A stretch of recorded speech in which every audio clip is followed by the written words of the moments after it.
Video వేసేటటువంటి మిత్రులందరికీ నమస్తే. ఎవరైతే మన ఛానల్ కొత్తగా వస్తున్నారో ఛానల్ సబ్స్క్రైబ్ చేసుకోండి.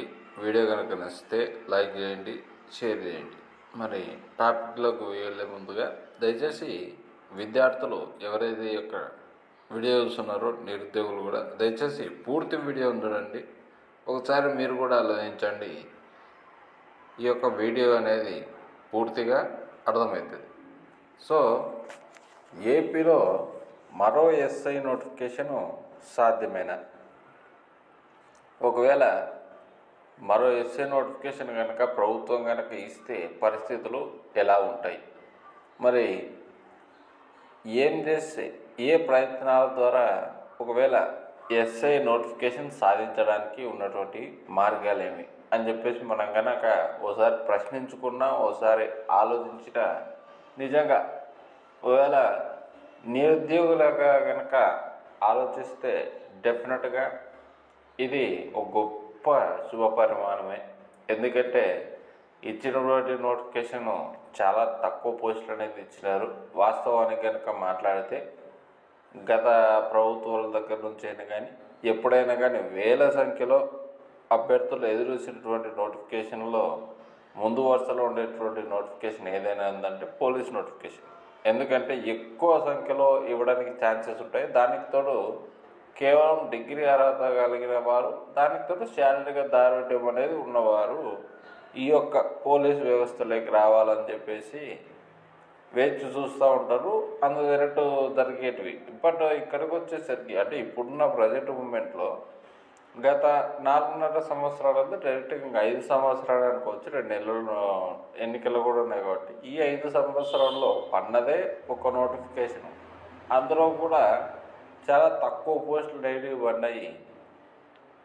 సో దాని ద్వారా అభ్యర్థులకైతే సంపూర్ణమైన న్యాయం అనేది జరగలేదు అనేది అయితే మాట అయితే వాస్తవం. సో ఇలాంటి మూమెంట్లో ఏపీలో మరొక ఎస్ఏ నోటిఫికేషన్ కనుక వస్తే నిరుద్యోగుల్లో ఉన్నటువంటి అసంతృప్తి మొత్తం తొలగిపోకపోవచ్చేమో, కానీ కొంతవరకైతే తగ్గొచ్చు అనేది నా భావన. ఎందుకంటే ఇంకొక ఎస్ఏ నోటిఫికేషన్ కనుక ఇచ్చి ఎవరైతే అభ్యర్థులు గత నోటిఫికేషన్లో అయి ఉండొచ్చు, లేదా ఇప్పుడు డిగ్రీ కంప్లీట్ చేసుకున్నటువంటి నిరుద్యోగులు అయి ఉండొచ్చు, ఎవరికైనా కానీ కాస్త ఊరటని ఇచ్చేటటువంటి అంశం. ఎందుకంటే ఎస్ఐ నోటిఫికేషన్ అని చెప్పేసో, లేదంటే కానిస్టేబుల్ నోటిఫికేషన్ అని చెప్పేసో వేల రూపాయలు కోచింగ్ సెంటర్లకు వెచ్చించి తమ యొక్క విలువైన సమయాన్ని, అలాగే ఏజ్ పెంచడం వల్ల కూడా కొంతమంది వారి యొక్క కుటుంబ బాధ్యతలు మోసేవాళ్ళు, ప్రైవేట్ జాబులు చేసేవాళ్ళు కూడా ఆ జాబ్స్ ఇడిచిపెట్టేసి రావడం అనేది కూడా జరిగింది. సో వీరందరికీ కూడా మేలు అనేది జరగడం అనేది జరుగుతుంది. ఏదైతే పక్క నోటిఫికేషన్ కనుక వచ్చిందంటే మాత్రం ఇది సంతోషించదగ్గ విషయమే, గొప్ప పరిమాణం. కానీ ఈ యొక్క నోటిఫికేషన్ అనేది మరి రావడానికి ఛాన్సెస్ ఉన్నాయంటే నాకు తెలిసినంత వరకు, లేదా మీరు అనుకున్నంత వరకు కూడా ఇది 100% అవకాశము ఉండి లేనటువంటి వాస్తవం. ముందుగా అసలు రెండో నోటిఫికేషన్ రాకపోవడానికి ఒకవేళ కారణాలను కనుక మనం కనుక చూస్తే, ముందు నోటిఫికేషన్లు కనుక గమనిస్తే, ముందు నోటిఫికేషన్ అంటే పోయిన నోటిఫికేషన్, రీసెంట్గా సెలెక్ట్ అయిన నోటిఫికేషన్. సో దాన్ని కనుక చూసుకుంటే తీవ్రమైన జాప్యం అనేది జరిగింది ఇక్కడ. అంటే ఫర్ ఎగ్జాంపుల్ ఇప్పుడు ఎస్ఐకి సంబంధించి ప్రిలిమ్స్లో మార్కులు కలపాలని చెప్పేసి హైకోర్టుల్లో కేసులు వేయడం, ఆ తర్వాత వచ్చేసరికి ఈవెంట్స్లో ఇట్లా సంబంధించి కేసులు వేయడం, వాటి మీద తదుపరి విచారణ అంటూ వాయిదాల మీద వాయిదాలు పోవడం, ఇలా ఎక్కువ గ్యాప్ అనేది తీసుకోవడం ఒకటి. తర్వాత వచ్చేసరికి ఈవెంట్స్ మధ్యలోనే ఆ యొక్క ప్రిపరేషన్ తక్కువ టైం ఇచ్చారని చెప్పేసి అభ్యర్థుల ఆందోళనలు అలాంటివి చేయడం వల్ల ఆ తీవ్ర జాప్యం అనేది జరిగిందనేది నా వాదన. ఎందుకంటే ఇంకా నోటిఫికేషన్ అయిపోయింది కాబట్టి మనం మాట్లాడుకోవడంలో పర్లేదు అనుకుంటున్నాను నేను. ఎందుకంటే ఇప్పుడు కోర్టుకి వెళ్ళినటువంటి అభ్యర్థులకు న్యాయం జరిగిందా అన్యాయం జరిగిందనే మాట్లాడితే కనుక అభ్యర్థులకైతే ఆ తీవ్ర జాప్యం అనేది ఇక్కడ జరిగింది. ఆ తీవ్ర జాప్యం కనుక జరగకపోయింటి అంటే నోటిఫికేషన్ ఇచ్చిన 3 నెలల్లో 3 నెలల నుంచి 4 నెలల లోపల కనుక అది కనుక ప్రక్రియ పూర్తయిపోయింటే ఇంకొక నోటిఫికేషన్ అయితే 100% వచ్చిండేది అనేది నా వాదన. 100% వచ్చిండేది. బట్ ఇక్కడ ఏం జరిగిందంటే కోర్టు కేసులు అని చెప్పేసి అవని ఇవని చెప్పేసి అభ్యర్థులు వెళ్ళడము, వాటిని హైకోర్టు తీవ్రంగా ఖండించడం అనేది కూడా జరిగింది. హైకోర్టే వ్యాఖ్యానించింది, మీరే నోటిఫికేషన్లు ఇవ్వలేదంటారు, మళ్ళీ నోటిఫికేషన్లు ఇస్తే మీరే దాని మీద కేసులు వేస్తారని చెప్పేసి హైకోర్టు కూడా చాలా ఘాటుగా వ్యాఖ్యానించింది. దానికి సంబంధించి మనము పత్రికా కథనాలు చూసినాము, యూట్యూబ్లో వీడియోలు చూసినాము, అలాగే న్యూస్ ఛానల్లో కూడా దాని మీద వచ్చినాయి. సో ఇలాంటి పరిస్థితుల్లో కనుకైతే నోటిఫికేషన్ అయితే 100% ఇవ్వకపోవచ్చు అనేది పక్క మనకు ఉన్నటువంటి ఒక విశ్వాసం అనుకోండి, లేదంటే నా ఊహ అనుకోండి. ఒకవేళ ఇవ్వడానికి ఛాన్సెస్ ఉన్నాయంటే డెఫినెట్గా అది కూడా ఉంది. ఎందుకంటే పక్క రాష్ట్రంలో తెలంగాణ విషయానికి కనుక వస్తే అక్కడ నిరుద్యోగస్తులు అందరూ కూడా మరి ఏం చేసినారనేది మీరు కూడా చూసినారు, నేను కూడా చూసినాను. ప్రభుత్వం కూడా ఆ వైపు చర్యలు ఎట్లా చూస్తూ ఉంటుందని చెప్పేసి మనం కూడా అనుకోవచ్చు. సో ఇచ్చినటువంటి 5 సంవత్సరాల్లో ఒకే ఒక పోలీస్ నోటిఫికేషన్, అది కూడా అరకొర పోస్టులతో ఇచ్చినట్టుంది. సో ఇంకొక నోటిఫికేషన్ మరి ఇవ్వకుండా కనుకపోతే ప్రభుత్వం పట్ల వ్యతిరేకత అనేది వస్తుందని చెప్పేసి ప్రభుత్వం కూడా ఆలోచించేటటువంటి సూచనలు అయితే కనిపిస్తూ ఉన్నాయి. సో రావడానికైతే 100% ఛాన్స్ అయితే లేదు, కానీ వచ్చేలా చేయడానికైతే మాత్రం ఛాన్సెస్ ఉన్నాయి. మరి మనం ఏం చేస్తే రావచ్చు అంటే, ఇప్పుడు నా ప్రకారం అయితే ప్రభుత్వానికి అభ్యర్థులు ఎవరైతే ఉన్నారో అంటే నిరుద్యోగులు ఎవరైతే ఉన్నారో తమ యొక్క అసంతృప్తిని కానీ, లేదంటే వారి యొక్క ఆర్థిక పరమైనవో, లేదంటే ఇప్పుడు ఉన్నటువంటి ఇబ్బందినో ప్రభుత్వం దృష్టికి తీసుకెళ్లే విధంగా ఏదైనా కార్యక్రమాలను చేపడితే మంచిది అని చెప్పేసి నా ఉద్దేశం. అంటే అది నిరసనలు ధర్నాల రూపంలోనే కాదు, విజ్ఞాపనలు కూడా చేయొచ్చు మనం. అంటే ఇప్పుడు జగనన్నకు చెప్దామనే కార్యక్రమానికి ఫోన్ చేసి మనం ఎక్కువ సంఖ్యలో కనుక ఫోన్ చేసి మాకు ఇంకో నోటిఫికేషన్ ఇవ్వండి సార్, మాకు ఈ నోటిఫికేషన్ అనేది అసలు సరిపోలేదు అని చెప్పేసి మనం చెప్పొచ్చు. సీఎం గారికి మెయిల్ చేయొచ్చు, లేదంటే ట్విట్టర్ ద్వారా కానీ ఏదైనా కానీ దానిల ద్వారా డెఫినెట్గా కనుక అడిగితే ఏమైనా పాజిబుల్ ఉండడానికి ఛాన్సెస్ అనేది ఉంది. ఓకేనా? యాక్చువల్గా ఈ యొక్క నోటిఫికేషన్ ఇవ్వాలని చెప్పేసి ప్రతి ఒక్క విద్యార్థి కోరుకుంటున్నాడు, నిరుద్యోగి కోరుకుంటున్నాడు, నేను కూడా కోరుకుంటున్నాను, నువ్వు కూడా కోరుకుంటావు. ఇంకొక ఎస్ఏ నోటిఫికేషన్ వస్తే చాలా బాగుంటుంది. కానిస్టేబుల్ అయితే మాత్రం మాట్లాడకూడదు. కానిస్టేబుల్ గురించి అయితే ఊరు మాట్లాడనీకే లేదు, ఎందుకంటే ఆ ఈవెంట్స్ కూడా జరుగుతాయి లేదనేది డౌట్. కానీ ఇంకొక ఎస్ఐ నోటిఫికేషన్ ప్రక్రియ జరగకపోయినా ప్రాబ్లం ఉండే, నోటిఫికేషన్ ఇచ్చిపోతే చాలు. కనీసం నోటిఫికేషన్ ఇచ్చిన అంటే ఎన్నికల కోడ్ లోపల కనీసం ఇంకొక నోటిఫికేషన్ ఎస్ఐ కనుక ఇచ్చిపోతే చాలు. ఎందుకంటే ఆల్రెడీ అభ్యర్థులు ఏజ్ పెంచినప్పుడు కూడా చాలా మందికి సంవత్సరం దాటిపోయింది.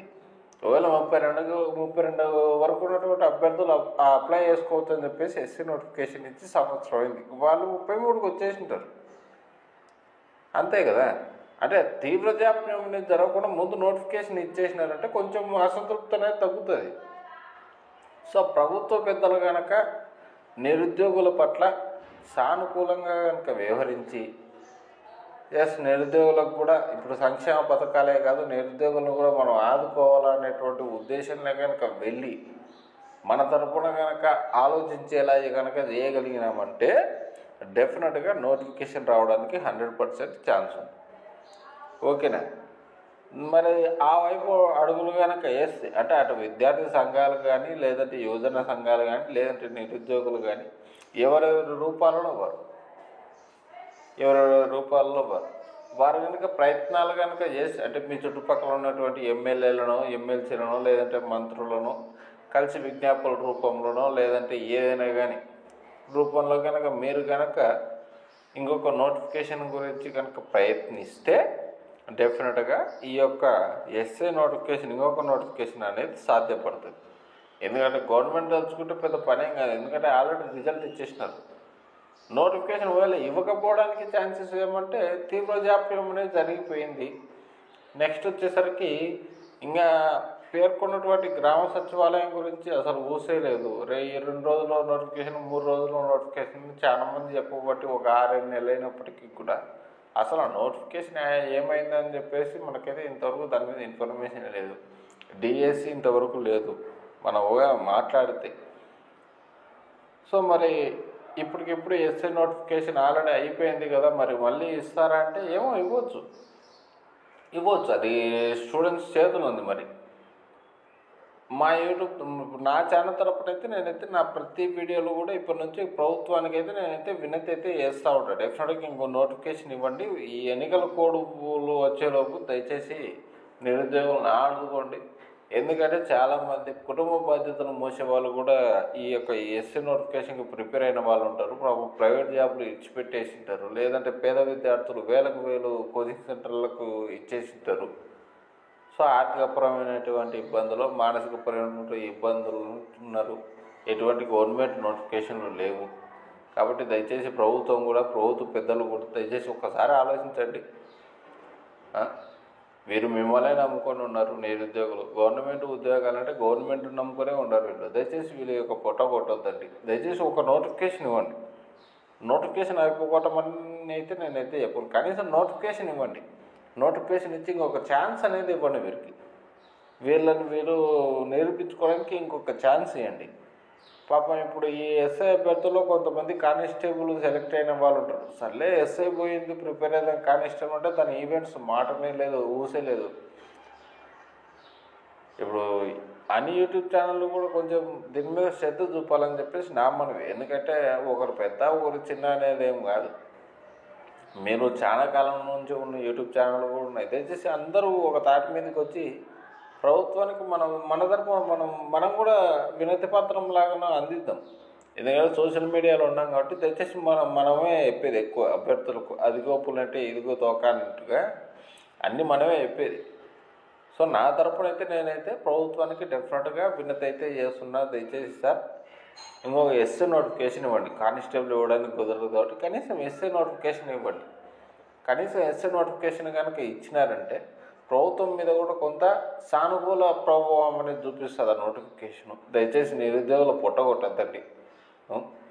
దయచేసి ఇంకొక ఎస్ఏ నోటిఫికేషన్ కనుక ఇచ్చి ఈ ఎవరైతే అభ్యర్థులు ఉన్నారో, అంటే ఇంకొక ఎస్ఏ నోటిఫికేషన్ కోసం వెయిట్ చేస్తున్నటువంటి అభ్యర్థులు వాళ్ళు ఎవరైతే ఉన్నారో వారిని దయచేసి ఆదుకోండి. ఎందుకంటే చాలామంది అప్పులు చేసుకొని మరీ కోచింగ్ సెంటర్లకు వెళ్ళిన వాళ్ళు ఉన్నారు. కావాలంటే యూట్యూబ్ ఛానల్లో కామెంట్లలో ఉన్నాయి, ఇంకో నోటిఫికేషన్ వస్తుంది. కొంతమంది పేద విద్యార్థులు ఉన్నారు, కొంతమంది నిజంగా 1 మార్కులో 2 మార్కులు మిస్ అయిన వాళ్ళు కూడా ఉంటారు. దయచేసి ఇక్కడ ప్రభుత్వం కూడా సానుకూలంగా స్పందించిందంటే మాత్రం డెఫినెట్గా నోటిఫికేషన్ అయితే ఇస్తారు. లేదంటే మాత్రం ఇది కింద మీద పడినా కానీ రాదు. ఇంకోటి ఏంటంటే అభ్యర్థులకైతే ఒక సూచన అయితే చేసుకోవచ్చు. ఇక్కడ మనము ఈ స్టేట్ లెవెల్ జాబ్స్ గురించి ఆలోచిస్తూ మనము ఈ సెంట్రల్ జాబ్స్ను దాదాపుగా మర్చిపోయినట్టు చాలామంది అభ్యర్థులు అనేది నేను అనుకుంటున్నాను. ఎందుకంటే ఇప్పుడు ఎస్ఎస్సి జీడీ ఉంది, తర్వాత ఆ సిఆర్పిఎఫ్ కూడా సపరేట్గా ఇంకొక 1,00,000 పోస్టులతోని రావడానికి అవకాశం ఉందని చెప్పేసి కూడా వార్తలు అనేవి వినిపిస్తున్నాయి. అది కానీ ఒకవేళ రాకపోయినా ఎస్ఎస్సి జీడీ పోస్టులు పెరుగుతాయి అంటున్నారు. ఈసారి సిబిటి తెలుగు మీడియంలోనే ఉంటుంది. సో కానిస్టేబుల్ ఈవెంట్స్ కోసం ప్రిపేర్ అయ్యే వాళ్ళు, లేదంటే ఎస్ఐ మిస్ అయిన వాళ్ళు ఆ వైపు కూడా ఒకసారి ఆలోచించండి. ఎందుకంటే ఇప్పుడు కేంద్రానికి సంబంధించి లోక్సభ ఎన్నికలు కూడా ఫిబ్రవరిలో ఉన్నాయి కాబట్టి ఆర్ఆర్బి, గ్రూప్ డి, ఆర్పిఎఫ్ కూడా 5 సంవత్సరాలు అయింది పడక. ఆర్పిఎఫ్, కానిస్టేబుల్, ఎస్ఐ కూడా పడుతుంటాయి కాబట్టి వీటి మీద కూడా ఫోకస్ చేయండి. ఎందుకంటే అవసరము అవకాశం 2 ఒకటేసారి రావు. ఇప్పుడు అవసరము అవకాశం 2 ఒకటేసారి ఉంది కాబట్టి మ్యాక్సిమం మనం యూటిలైజేషనే చేసుకోండి. టైంను యూటిలైజేషనే చేసుకోండి. ఎక్కువ శాతం చదవండి, చదువుతూ ఉండండి. ఆటోమేటిక్గా నోటిఫికేషన్ పడిన ప్రతిదానికి కూడా అప్లై చేయండి. ఇప్పుడు గ్రూప్ 2 కూడా పడింది. పోస్టుల సంఖ్య తక్కువ ఉండొచ్చు, దానికి నువ్వేం చేయలేవు, నేనేం చేయలేను, మీరేం చేయలేరు, నేనేం చేయలేను. కాబట్టి ఉన్న దాంట్లో మనకున్న పరిధిలో అయితే నేనైతే డెఫినెట్గా గవర్నమెంట్ని అయితే దయచేసి నేనైతే విజ్ఞప్తి చేస్తూ ఉన్నా, ఇంకొక ఎస్ఏ నోటిఫికేషన్ ఇచ్చి అభ్యర్థులకైతే న్యాయం చేయండి. మీరు ఇచ్చినటువంటి ఇంత తాత్కాలికమైనటువంటి నోటిఫికేషన్ అయితే అభ్యర్థులు ఎవరైతే నిరుద్యోగులు ఉన్నారో వీరైతే మాత్రం సంతృప్తి చెందలేదనేది నాదైతే గట్టి నమ్మకం. దయచేసి ప్రభుత్వ పెద్దలైతే దీని మీద డెఫినెట్గా కొంచెమైనా సానుకూలంగా స్పందించండి. ఈ జనవరి సంక్రాంతి లోపల ఇచ్చే మహదానందం పడతాం మేము. సంక్రాంతి పండుగ రోజు కనుక కొంచెం వీరు ఈ అభ్యర్థులు ఎవరైతే ఉన్నారో వీరికి ఇంకొక నోటిఫికేషన్ ప్రకటించి వీళ్ళ కళ్ళల్లో కూడా కొంచెం పండగ వాతావరణం అనేది నెలకొల్పండి. వీడియో కనుక నచ్చితే లైక్ చేయండి, షేర్ చేయండి. Thank you.